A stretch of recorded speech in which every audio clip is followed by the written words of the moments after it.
گزشتہ 2 جمعے سے طہارت و پاکیزگی کے متعلق نظافت اور صفائی ستھرائی کے تعلق سے بہت سی باتیں آپ حضرات کی خدمت میں پیش کی گئی۔ اس ٹاپک پر بہت سی ضروری باتیں ابھی ایسی ہیں جسے آپ کی خدمت میں عرض کیا جانا ضروری ہے۔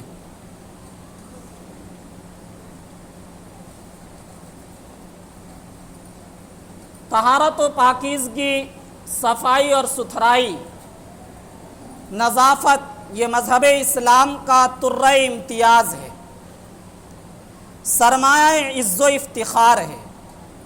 اسی لیے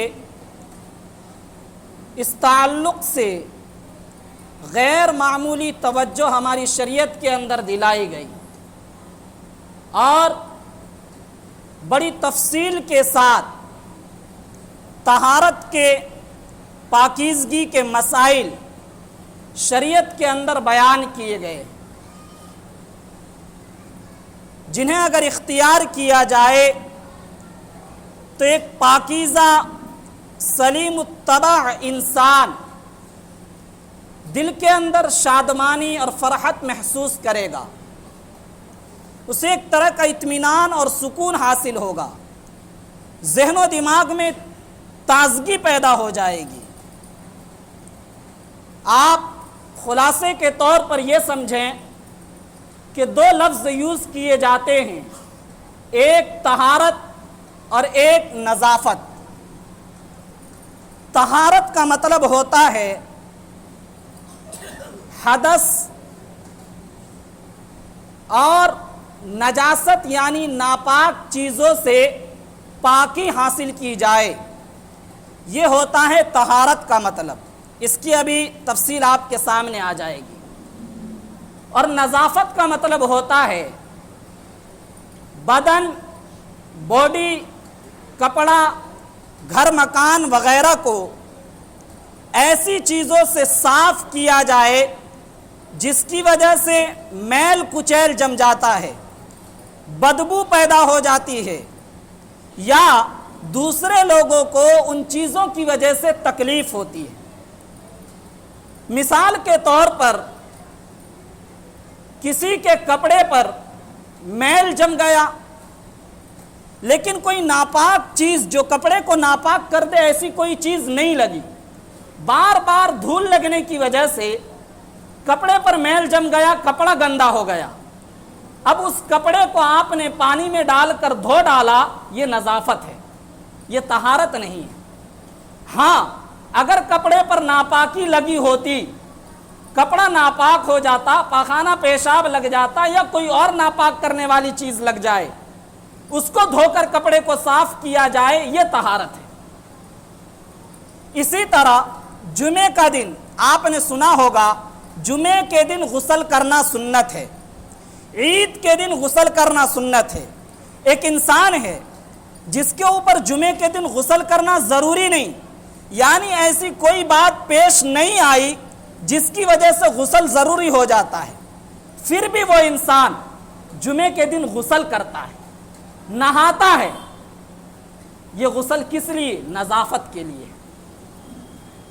اگر غسل واجب ہو جاتا، احتلام ہو جاتا یا کسی اور وجہ سے غسل واجب ہو جاتا، اب غسل کیا جاتا تو یہ غسل طہارت کے لیے، لیکن غسل واجب نہیں ہے پھر بھی غسل کر رہے ہیں سنت کو ادا کرنے کے لیے، یہ غسل نظافت ہے۔ نبی کریم صلی اللہ علیہ وسلم نے جمعے کے دن غسل کرنے کا حکم دیا، خوشبو لگانے کا حکم دیا۔ معلوم اس لیے دیا کہ غسل کرنے کی وجہ سے بدن کے اندر جو بدبو رہتی ہے پسینے کی، وہ بدبو دور ہو جاتی ہے۔ جمعے کے دن ایک بڑا مجمع ہوتا ہے، اگر انسان بغیر غسل کیے آئے گا تو وہ بدبو پھیلے گی اور آس پاس کے لوگوں کو اذیت اور تکلیف ہوگی، اس لیے غسل کرنے کا حکم دیا گیا۔ تو خلاصہ کلام یہ ہے کہ ایک انسان ہے، اس کے بدن میں غسل نہ کرنے کی وجہ سے بدبو پیدا ہوئی، پھر وہ غسل کرتا ہے تاکہ بدبو دور ہو جائے، ناپاکی کوئی نہیں ہے، یہ غسل نظافت ہے۔ شریعت کے اندر نظافت کے بھی احکام ہیں، طہارت کے بھی احکام ہیں۔ نظافت کے اوپر بھی تاکید کی گئی۔ نبی کریم صلی اللہ علیہ وسلم نے فرمایا الفطرۃ خمس، 5 چیزیں فطرت یعنی انبیاء علیہم السلام کی سنت ہیں۔ نمبر 1 الختان، ختنہ کرنا، ختنہ کیا جائے، یہ سنت ہے۔ اور اس کا فائدہ ہے اگر ختنہ نہ کیا جائے تو اس جگہ چمڑی کے بڑھ جانے کی وجہ سے اندر میل جم جاتا ہے، بچپن میں بچے کو طرح طرح کی بیماری لگ سکتی ہے، ان بیماریوں سے اور بہت سی تکلیفوں سے یہ ختنہ انسان کو بچانے والا ہے، تو ختنہ کرنا سنت ہے۔ دوسری چیز جو سنت میں اللہ کے نبی نے شمار کی وہ یہ ہے الاستحداد، کہ ناف کے نیچے کے بال کو صاف کیا جائے۔ اسی روایت میں ہے وَنَتْفُ الْإِبِطِ، بغل کے بال کو صاف کیا جائے، وَتَقْلِيلُ الْأَظْفَارِ، ناخن کو کاٹا جائے، وَقَصُّ الشَّارِبِ، اور مونچھ کو صاف کیا جائے، کاٹا جائے۔ آپ غور کریں، ناف کے نیچے کے بال کو صاف کرنے کا حکم دیا، وجہ یہ بال اگر بڑھ جائے تو بعض دفعہ زیادہ بڑھ جانے کی وجہ سے طہارت میں پریشانی ہوتی ہے، ہو سکتا ہے زیادہ بڑھ جانے کی وجہ سے کوئی ناپاکی لگی رہ جائے اور مکمل طہارت نہ ہو پائے، اس لیے ناف کے نیچے زیر ناف کے بال کو شریعت میں صاف کرنے کا حکم دیا گیا۔ انسان کو ان بالوں کے بڑھنے کی وجہ سے گھن بھی آتی ہے۔ اسی طرح بغل کا بال اگر اسے صاف نہ کیا جائے، آپ کسی کے بغل کے بڑھے ہوئے بال کو دیکھ لیں تو آپ کو گھن آئے گی، وہاں میل جمع ہو جاتا ہے، بدبو پیدا ہونے لگتی ہے، تو نظافت کے لیے یہ حکم دیا گیا کہ ان بالوں کو صاف کیا جائے۔ ان بالوں کا شرعی حکم یہ ہے کہ 7 دن یا 15 دن کے اندر ان کو صاف کیا جائے، یہ سنت ہے۔ زیادہ سے زیادہ اگر کوئی چھوڑ سکتا ہے 40 دن تک اس کی اجازت ہے۔ اگر 40 دن سے زیادہ اگر کسی نے ان بالوں کو بڑھا ہوا چھوڑا تو شریعت کے اندر اس کو گناہ ملے گا۔ ان چیزوں کو معمولی سمجھا جاتا، آج کے دور میں بہت سے لوگ فیشن سمجھ کر بغل کا بال بڑھا لیتے ہیں۔ یہ اسلام کا شعار نہیں ہے، دوسرے مذہب کا شعار ہے۔ آپ جانتے ہیں اس دنیا کے اندر کچھ دھرم کے لوگ ایسے ہیں جو بغل کے بال کو بڑھاتے ہیں، بغل ہی نہیں، وہ جسم کے کسی حصے کو بال کو نہیں کاٹتے۔ یہ ایک طرح کی گندگی ہے، اسلام کے اندر گندگی اس کو برداشت نہیں کیا گیا۔ ناخن کو کاٹا جائے، آج کے دور میں بہت افسوس کے ساتھ کہنا پڑ رہا ہے ہمارے بچے اور بچیاں فیشن کے طور پر ناخن رکھتے ہیں۔ ناخن کا بھی وہی حکم ہے جو بغل کے بال کا حکم ہے، ناف کے نیچے کے بال کا حکم ہے۔ 40 دن تک نہیں کاٹا چلے گا، لیکن 40 دن سے زیادہ اگر کسی نے ناخن بڑھا ہوا چھوڑ دیا گناہ ملے گا۔ مونچھ، شریعت کے اندر نبی کریم صلی اللہ علیہ وسلم کی احادیث میں مونچھ کے تعلق سے کئی روایتیں ملتی ہیں۔ کسی حدیث میں قص کا لفظ آیا، کسی حدیث میں جز کا لفظ آیا ہے، کسی حدیث میں احفاؤن کا لفظ آیا۔ ان تمام روایتوں کو سامنے رکھ کر فقہائے کرام نے لکھا کہ مونچھ کو قینچی سے قطر دیا جائے۔ اب 2 صورت ہے، نمبر 1 اتنا قطرہ جائے کہ دیکھنے والوں کو یہ معلوم ہو کہ اس نے مونچھ کو مونڈ دیا، جیسے میری مونچھ ہے،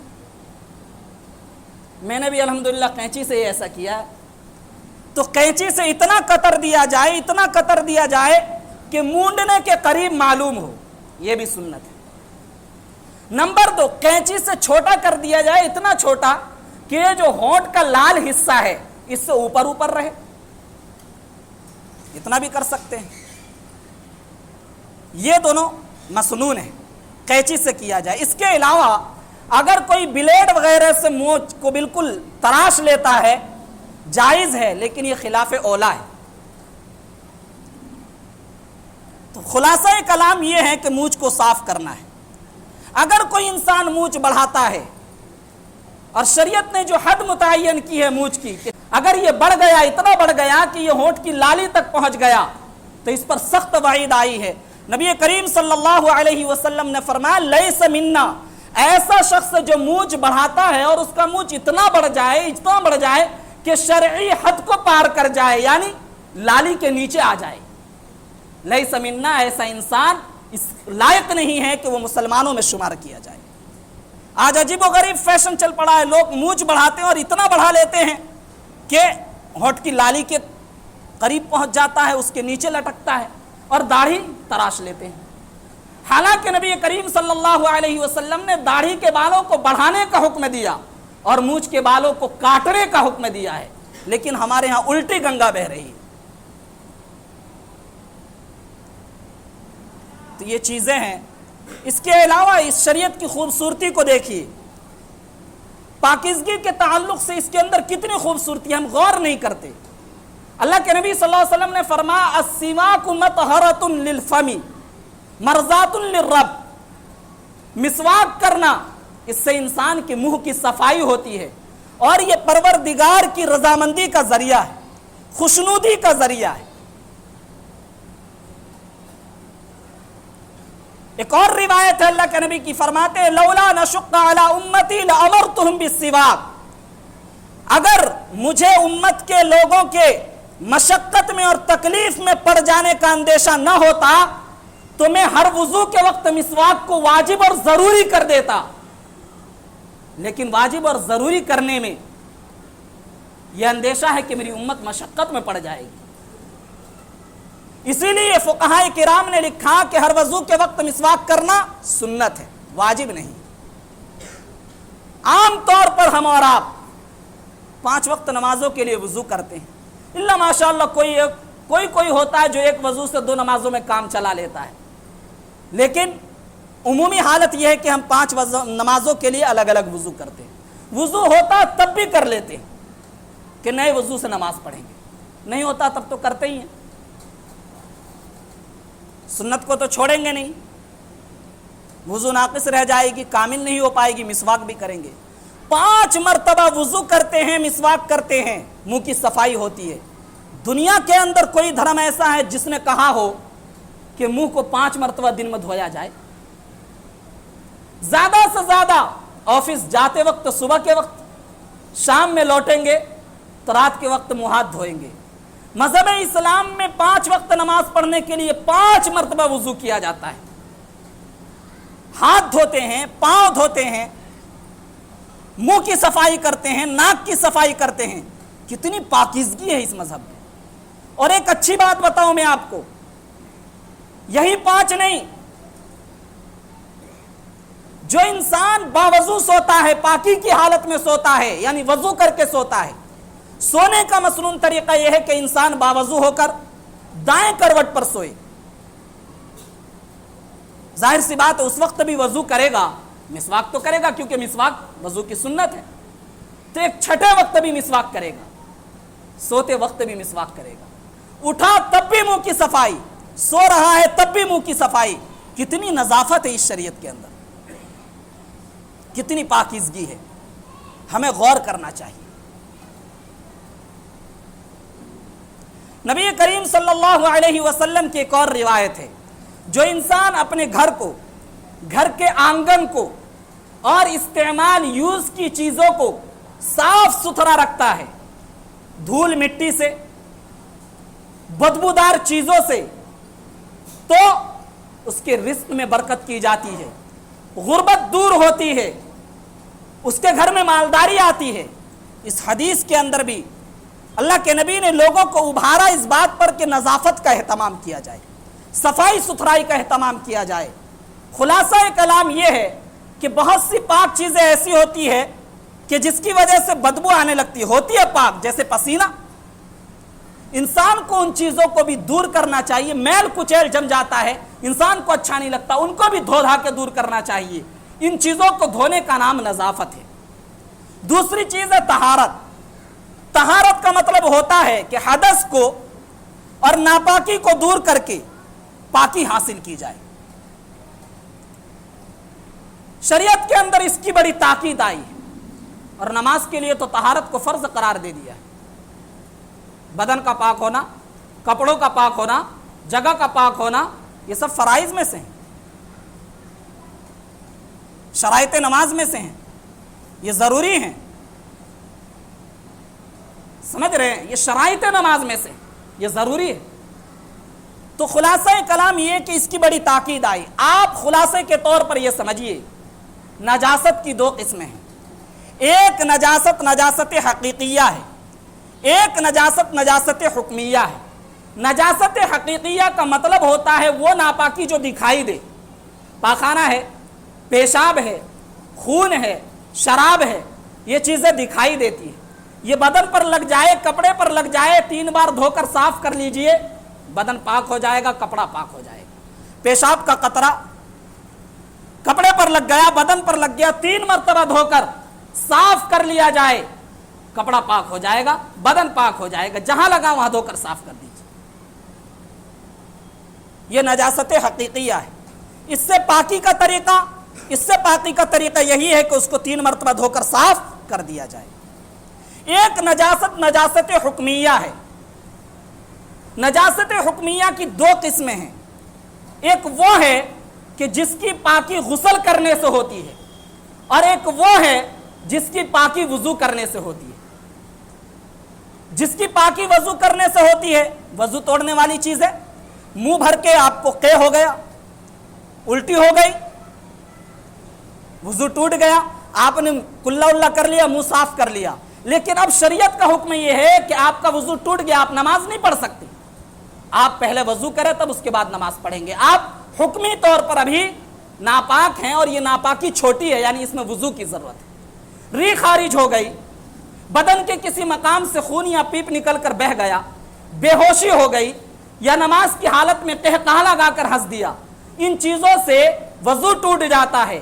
یہاں شریعت نے حکماً ناپاک مانا، اور یہ ناپاکی چھوٹی ہے۔ اس ناپاکی کو دور کرنے کے لیے شریعت نے وضو کا حکم دیا ہے، وضو کرنے کے بعد پاکی ہو جاتی ہے۔ یہ حکمی ناپاکی ہے، یہ ناپاکی دکھائی نہیں دیتی۔ دوسری حکمی ناپاکی بڑی ہے، اس حکمی ناپاکی کو دور کرنے کے لیے غسل کرنا پڑتا ہے۔ وہ حکمی ناپاکی جنابت۔ انسان سو رہا ہے، سوتے ہوئے اس نے خواب دیکھا اور خواب میں احتلام ہو گیا، اب بدن کو اس نے دھو لیا، جہاں پر جو کچھ بھی وہ پانی لگا ہوا ہے احتلام کا، تو پاکی ہو جائے گی؟ نہیں ہوگی۔ شریعت نے یہ حکم دیا کہ بدن کو دھو لیا اس جگہ سے جس جگہ لگا ہوا ہے، نہیں، ابھی پاکی نہیں ہوئی، بلکہ غسل کرو، اور غسل کا طریقہ بتلایا گیا۔ تو غسل جنابت کی وجہ سے واجب ہو جاتا ہے۔ اب اس کی کئی صورتیں ہیں، اس کو سمجھ لیجئے۔ نمبر 1، خواب دیکھا، خواب دیکھنے میں کپڑا خراب ہو گیا، یا یہ کہ بغیر خواب دیکھے جب وہ سو کر اٹھا تو دیکھا کپڑا خراب ہے، کپڑا گیلا ہے، دھبا لگا ہوا ہے، اور احتلام کا دھبا لگا ہوا ہے، غسل کرنا ضروری ہے۔ یا کسی عورت کو دیکھا، شہوت بھڑک گئی، اور شہوت بھڑکنے کی وجہ سے شہوت کے ساتھ اس کی منی، وہ پانی جو نکلتا ہے انسان کا، جس کے بعد اعضاء سکڑ جاتا ہے، شہوت ختم ہو جاتی ہے، وہ پانی نکل گیا، منی بولتے ہیں اس کو، تب غسل واجب ہو جائے گا۔ بیوی کے ساتھ ہم بستری کی، ہم بستری کرنے سے غسل واجب ہو جائے گا۔ یہاں ایک مسئلہ سمجھ لیجیے، ہم بستری کرنے میں ضروری نہیں ہے کہ انسان کو شہوت کے ساتھ وہ پانی نکلے تبھی جا کر غسل واجب ہوگا، ایسا نہیں، بلکہ مرد کا جو وہ ختنے والا حصہ ہے، جو کٹا ہوا حصہ ہے، اتنا کٹا ہوا حصہ عورت کی شرمگاہ کے اندر داخل ہو جائے، غسل واجب ہو جائے گا، چاہے شہوت کے ساتھ پانی نکلا ہو یا پانی نہ نکلا ہو۔ اس کو بولتے ہیں التقاء ختانین، غسل واجب ہو جائے گا۔ اسی طرح غسل واجب ہوتا ہے عورتوں کو جو پیریڈ آتا ہے، ہر مہینہ خون آتا ہے، جب خون بند ہو جاتا ہے اس سے غسل واجب ہوتا ہے عورتوں کے اوپر۔ بچہ پیدا ہونے کے بعد نفاس کا خون آتا ہے، اس خون کے بند ہونے کے بعد بھی عورتوں پر غسل واجب ہوتا ہے۔ تو یہ غسل کے واجب ہونے کی صورتیں ہیں۔ انسان صرف جہاں یہ ناپاکی لگی ہے دھو لے تو وہ پاک نہیں ہوگا، حکماً شریعت نے اس کو ناپاک مانا، اور اس وقت تک شریعت نے ناپاک مانا ہے جب تک کہ وہ غسل نہ کر لے۔ ایک اور اپنی شریعت کی آپ کو خوبصورتی سمجھاتا ہوں۔ انسان نکاح کرتا ہے، بیوی حلال ہو جاتی ہے، اس کے ساتھ ہم بستری کرنا حلال ہو جاتا ہے، لیکن ایک شرط ہے۔ اس شریعت کی نظافت اور طہارت اور پاکیزگی کو دیکھیے، شرط ہے۔ شرط کیا ہے؟ کہ عورت حیض اور نفاس کی حالت میں نہ ہو۔ اپنی بیوی ہے، اس بیوی کے ساتھ ہم بستری کرنے کے لیے شریعت نے شرط لگا دی کہ پاکیزگی کی جو اس کی مدت ہے، پاکی کے زمانے میں ہم بستری کر سکتے ہو۔ اگر وہ ناپاکی کی حالت میں چل رہی ہے، اس کا حیض کا خون آ رہا، ماہواری جو ہر مہینے آتا ہے، یا نفاس کا خون آ رہا ہے جو بچہ پیدا ہونے کے بعد آتا ہے، ان حالتوں میں بیوی سے ہم بستری نہیں کر سکتے۔ قرآن کریم میں اللہ نے فرمایا وَيَسْأَلُونَكَ عَنِ الْمَحِيضِ قُلْ هُوَ أَذًى فَاعْتَزِلُوا النِّسَاءَ فِي الْمَحِيضِ، کہ لوگ آپ سے عورتوں کے حیض کے بارے میں پوچھتے ہیں کہ حیض کے ایام میں، پیریڈ کے ایام میں، مدت میں کیا عورت سے ہم بستری کر سکتے ہیں؟ کہہ دو اذن وہ تکلیف کی چیز ہے، اس کی وجہ سے بیماری پیدا ہو جائے گی۔ فَاعْتَزِلُوا النِّسَاءَ، عورتوں سے الگ ہو کر رہو۔ کس معنی میں الگ ہو کر؟ یعنی ہم بستری نہ کرو۔ کب تک؟ جب تک کہ وہ پاک نہ ہو جائے۔ جب وہ پاک ہو جائے پھر ہم بستری کرو۔ تو شریعت نے اپنی بیوی سے ہم بستری کرنے کو اس زمانے میں منع کر دیا، حیض کے زمانے میں۔ کتنی پاکیزگی ہے، صرف ہم بستری کرنا منع ہے، یہ یاد رکھیے گا۔ اس کے علاوہ جو عورت حیض کی حالت میں ہو، نفاس کی حالت میں ہو، اس کے ساتھ اٹھنا بیٹھنا، اس کے ساتھ کھانا پینا، گھر میں رہنا، اس کے ساتھ سونا جائز ہے، لیکن سونے میں خاص خیال رکھا جائے اس کے جسم کا ناف سے لے کر گھٹنے تک کا حصہ، اس کو بغیر حیلولت کے، یعنی کپڑا ہٹا کر اس سے انسان ملاعبت کرے، کھیل کود کرے، اس کی اجازت نہیں ہے حیض کی حالت میں، نفاس کی حالت میں۔ اور اس سے اوپر والا جو حصہ ہے یا گھٹنے سے نیچے والا حصہ، اس حالت میں کر لے کھیل کود تو چلے گا، لیکن حیض اور نفاس کی حالت میں ناف سے لے کر گھٹنے تک اس حصے کو عورت کے ساتھ سو رہے ہیں، اسے تاکید کیجئے کہ وہ اس حصے کو کپڑے میں چھپا کر رکھے۔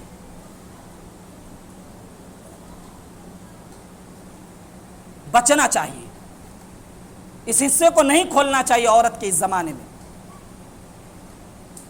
خلاصہ کلام یہ ہے کہ آپ نے سمجھ لیا کچھ چیزیں ایسی ہیں جس کی وجہ سے وضو کرنا ضروری ہو جاتا ہے، کچھ چیزیں ایسی ہیں جس کی وجہ سے غسل کرنا ضروری ہوتا ہے، وہ ہم نے آپ کو گنوا دی۔ اگر غسل ضروری ہو جائے تو غسل کرنے کا طریقہ کیا ہے؟ غسل کرنے کا مسنون طریقہ یہ ہے کہ پہلے دونوں ہاتھ گٹوں تک دھوئیں، اس کے بعد استنجا کریں۔ استنجا کا مطلب ہوتا ہے دونوں شرمگاہ کو دھونا، چاہے اس پر ناپاکی لگی ہو یا نہیں ہو۔ مسنون طریقہ یہ ہے کہ پہلے استنجے کی جگہ کو دھویا جائے، پھر اس کے علاوہ بدن کے جس جگہ پر بھی ناپاکی لگی ہو اس جگہ کو دھویا جائے، پھر پاکی کی نیت کر کے مکمل وضو کیا جائے، اور اس کے بعد پورے بدن پر پانی بہا لیا جائے، اس طرح کہ بدن کا ایک بال بھی سوکھا نہ رہنے پائے۔ غسل کرتے وقت چند چیزوں کا خاص اہتمام کرنا چاہیے۔ جب آپ 3 فرض ہے نا، کلی کرنا، ناک میں پانی ڈالنا، پورے بدن پر پانی بہانا، کلی کریں تو مبالغے کے ساتھ، غرغرے کے ساتھ کریں۔ دانت میں اگر کوئی چیز پھنسی ہوئی ہو، احتیاط یہ کہ اس کو نکال لیا جائے۔ کھانے پینے کی کوئی چیز رہ گئی، احتیاط اس میں ضروری نہیں ہے۔ ناک کے اندر مبالغے کے ساتھ پانی پہنچایا جائے۔ ناف کا جو حصہ ہوتا ہے انگلی ڈال کر اس کے اندر بھی پانی پہنچایا جائے۔ اگر وہ خشک رہ گیا آپ کا غسل نہیں ہوگا، ناپاک رہ جائیں گے۔ اسی طرح کان کا یہ والا حصہ، یہ والا ایک تو باہری حصہ، یہ اندر والا حصہ انگلی گیلا کر کے ان اندرونی حصے میں بھی انسان کو یا سر پر پانی ڈالتے ہوئے انگلی اندر کے اندر پھیر لینا چاہیے۔ جہاں تک بغیر پریشانی اور بغیر مشکل کے انسان بآسانی دھو سکتا اتنے پورے حصے کو دھونا غسل کے اندر ضروری ہے۔ اگر اس حصے میں سے کچھ بھی خشک رہ گیا غسل نہیں ہو پائے گا، ناپاک رہ جائے گا۔ اٹیچ باتھ روم میں بسم اللہ پڑھ سکتے، یعنی اٹیچ باتھ روم میں اگر وہاں کوئی نجاست ظاہر نہیں ہے، آپ کی وہ جو پلیٹ ہے استنجا کرنے کی وہ بالکل صاف ہے، کلین ہے، دھو رکھا ہے، تو وضو کریں گے تو وضو کی سنت میں بسم اللہ بھی ہے، تو بسم اللہ پڑھ سکتے ہیں اور آواز سے پڑھ سکتے ہیں، لیکن ہلکی آواز سے پڑھیں جبکہ وہ صاف ہو۔ اور اگر وہاں استنجے وغیرہ کا نشان لگا ہوا ہو، صفائی نہ ہو، تو پھر دل دل میں بسم اللہ پڑھیں، جو بھی دعا پڑھنی ہے دل دل کے اندر پڑھیں۔ ان چیزوں کا خیال رکھنا چاہیے۔ اللہ تعالی ہم سب کو صحیح سمجھ عطا فرمائے، آمین۔